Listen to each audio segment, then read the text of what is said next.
الحمد للہ رب العالمین والعاقبۃ للمتقین والصلاۃ والسلام علی سید الانبیاء والمرسلین اما بعد۔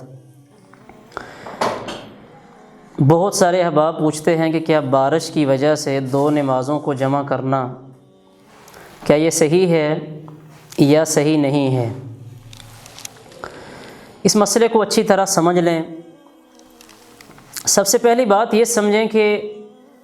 ہمارے لیے کامیابی، کامرانی، بہتری، فلاح وہ اللہ کے رسول صلی اللہ علیہ وسلم کے طریقوں میں ہے۔ جو کام اللہ کے نبی صلی اللہ علیہ وسلم نے جیسے کیے ہے اس کام کو ویسے ہی کرنا ہمارے لیے بہتری اور کامیابی کا باعث ہے، اور اسی میں ہی ہماری کامیابی ہے۔ بارش کے حوالے سے جو شریعت نے ہمیں بتایا ہے یا جو اللہ کے رسول صلی اللہ علیہ وسلم کا طریقہ ہے کہ جب بارش ہو رہی ہو تو اس وقت نماز گھروں کے اندر پڑھی جائے۔ صحیح بخاری کی حدیث ہے، حدیث نمبر 616 ہے، جس سے یہ سمجھ آئی کہ جب مؤذن بارش ہو رہی ہو اذان دے گا تو مؤذن باقاعدہ مخصوص الفاظ میں یہ اعلان کرے گا کہ نماز گھروں کے اندر پڑھی جائے۔ وہ مختلف قسم کے الفاظ ہیں، صلوا فی الرحال کے الفاظ بھی ہیں، الا صلوا فی الرحال کے الفاظ بھی ہیں۔ اسی طرح ہی صحیح بخاری کے اندر دوسری حدیث بھی موجود ہے کہ اللہ کے نبی صلی اللہ علیہ وسلم نے باقاعدہ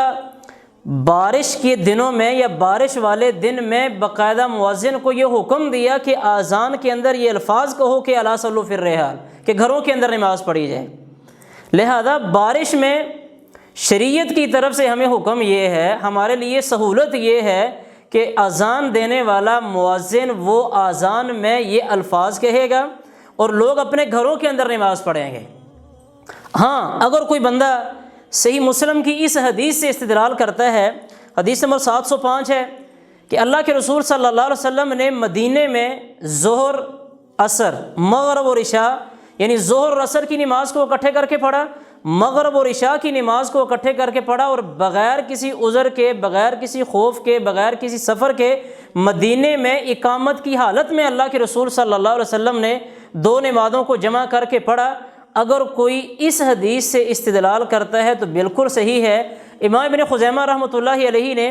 اپنی صحیح میں اس حدیث کو نقل کیا اور اس کے اوپر باب باندھا ہے کہ بارش کی وجہ سے دو نمازوں کو جمع کرنا۔ امام بہقی رحمۃ اللہ علیہ نے اپنی کتاب السنن الکبریٰ میں اس روایت کو نقل کیا اور اس کے اوپر باب باندھا ہے بارش کی وجہ سے دو نمازوں کو جمع کرنا۔ تو لہذا دو نمازوں کو بارش کی وجہ سے ایک عذر ہے، ایک مجبوری ہے، جمع کرنا اگر کوئی چاہے تو وہ ضرور کر سکتا ہے۔ ایک تو اس کو معمول نہیں بنانا چاہیے، اور دوسری بات یہ مد نظر رکھنی چاہیے کہ آیا ان دو نمازوں کو کیسے جمع کیا جائے گا۔ یہ بات ہم اس حدیث کا معنی اور مفہوم سلف صالحین سے لیتے ہیں کہ ہمارے سلف صالحین اس حدیث کے اوپر کیسے عمل کیا کرتے تھے۔ اس میں سب سے پہلی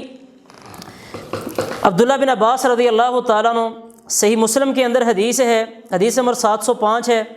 کہ عبداللہ بن عباس رضی اللہ تعالیٰ عنہ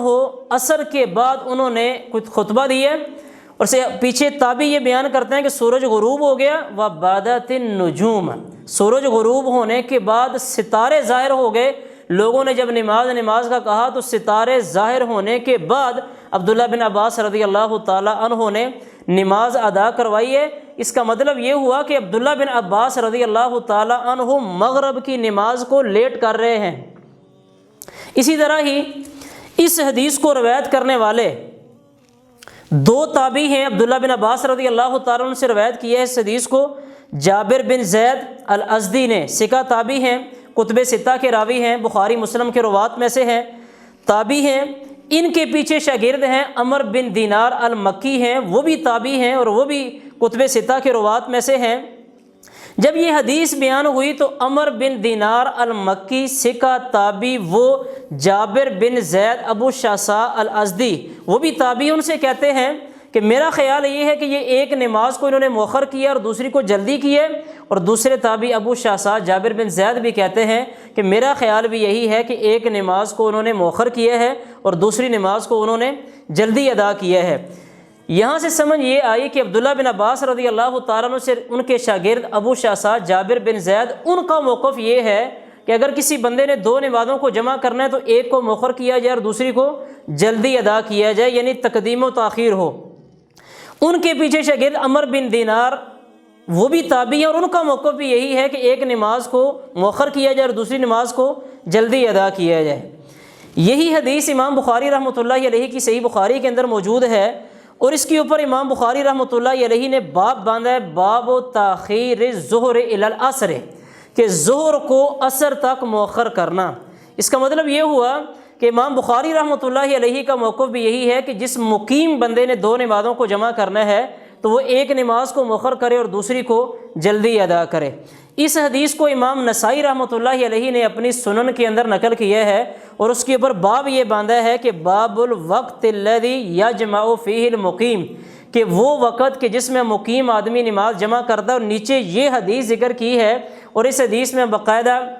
وہ والے الفاظ ذکر کیے ہیں کہ ایک کو مؤخر کیا اور دوسری کو جلدی ادا کیا۔ تو امام نسائی رحمۃ اللہ علیہ کا موقف بھی یہ سمجھ آیا کہ ایک نماز کو مؤخر کیا جائے گا اور دوسری کو جلدی ادا کیا جائے گا۔ تو میں اپنے سارے سننے والے احباب سے یہ گزارش کروں گا کہ دین کا مسئلہ ہے، نماز کا مسئلہ ہے، کوئی اتنا معمولی سا مسئلہ نہیں ہے۔ عمومی طور کے اوپر لوگوں کے اندر یہ روش دیکھنے میں آئی ہے کہ ایک نماز کے ساتھ ہی دوسری نماز کو ادا کر لیا جاتا ہے۔ یہ اللہ کے نبی صلی اللہ علیہ وسلم یا صحابہ کرام رضوان اللہ علیہم اجمعین یا سلف صالحین کا طریقہ کار نہیں تھا۔ سب سے پہلی بات یہ ہے کہ بارش کی وجہ سے نماز گھروں میں ادا کی جائے۔ اذان دینے والا وہ اذان کے اندر اعلان کرے گا کہ نماز گھروں کے اندر پڑھیں۔ اگر کوئی کبھی کبھار بارش کی وجہ سے دو نمازیں جمع کرنا چاہے تو اس کے لیے یہ طریقہ کار سلف صالحین کا مد نظر رکھنا چاہیے کہ ایک نماز کو مؤخر کیا جائے اور دوسری کو جلدی ادا کیا جائے۔ اللہ تعالی ہمیں قرآن اور حدیث کو سمجھنے اور اس پہ عمل کرنے کی توفیق عطا فرمائے۔ وآخر دعوانا الحمد للہ رب العالمین۔